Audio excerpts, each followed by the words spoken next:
வாங்க சார், என்ன வேணும்? மேடம் இந்திரா நகர் 7th கிளாஸ்ங்கிறது. இந்த கிராஸ் தான். மேடம் செல்லம் ஃபேன்சிங்கிறது. எங்க கடைக்கு முன்னாடி அவ்வளோ பெரிய போர்டு வச்சிருக்கோம், எங்க கடைக்குள்ளேயே வந்து எங்க கடை எதுன்னு கேக்குறீங்க? ஓ சாரி மேடம், அர்ஜென்ட் நான் போர்டை கவனிக்கல. உங்களுக்கு பார்சல் வந்திருக்குங்க. பார்சலா? நான் எதுவும் ஆர்டர் பண்ணலையே. பாருங்க உங்க அட்ரஸ் தான் கரெக்டா வந்திருக்கு. ஆமா, அட்ரஸ்லாம் கரெக்டா தான் இருக்கு. நான் எதுவும் ஆர்டர் பண்ணலையே. நான் பேமெண்ட்லாம் தர மாட்டேன். இல்ல மேடம் பேமெண்ட் பண்ணிட்டாங்க. நீங்க எதுவும் பேமெண்ட் பண்ண தேவையில்ல, நீங்க வாங்கிட்டா போதும். பேமெண்ட் பண்ணிட்டாங்களா?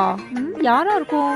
யாரோ பிராங்க் பண்றாங்கன்னு நினைக்கிறேன். நீங்க ரிட்டர்ன் அனுப்பிடுங்க. இல்ல மேடம் ஃப்ரம் அட்ரஸ் எதுவும் கவலை மென்ஷன் பண்ணல, ரிட்டர்ன் அனுப்ப முடியாது. ப்ளீஸ் நீங்களே வாங்கிக்கோங்களேன். ஆமா, ஃப்ரம் அட்ரஸே காணோம். சரி, வேற ஏதோ அந்த சார்ஜ் இந்த சார்ஜ்னு கேப்பீங்களா? இந்த சார்ஜ் இல்ல மேடம், ஃபுல்லா பெய்ட் பண்ணிட்டாங்க. நீங்க ரிசீவ் பண்ணா நான் கிளம்பிடுவேன், நிறைய வேலை இருக்கு. இல்லங்க, எனக்கு இன்னும் டவுட்டா இருக்கு. கோச்சுக்காம கொஞ்சம் உள்ள என்ன இருக்குன்னு பிரிச்சு காட்டுங்களே. என்ன மேடம் இப்படி பண்றீங்க? சரி கொடுங்க பிரிச்சு காட்டுறேன். மேடம் ஏதோ நெக்லஸ் வந்திருக்குங்க மேடம். வாவ், ட்ரெண்டிங்கா இருக்கு. நம்பவே முடியலையே. நிஜமா எனக்கு வந்து பார்சல் தானா? உங்களுக்கு வந்த பார்சல் தான் மேடம். ஓடிபி வந்திருக்கும் பாருங்க, கன்ஃபார்ம் பண்ணுங்க, நான் கிளம்புறேன். ஓடிபியா? வந்திருக்கு 6713. இனிமேல்ட்டு நான் வச்சுக்கலாம்ல? அவ்வளவுதான் மேடம், இந்த நெக்லஸ் உங்களுக்கு தான், நான் கிளம்புறேன். திரும்ப ஏதோ மெசேஜ் வருது.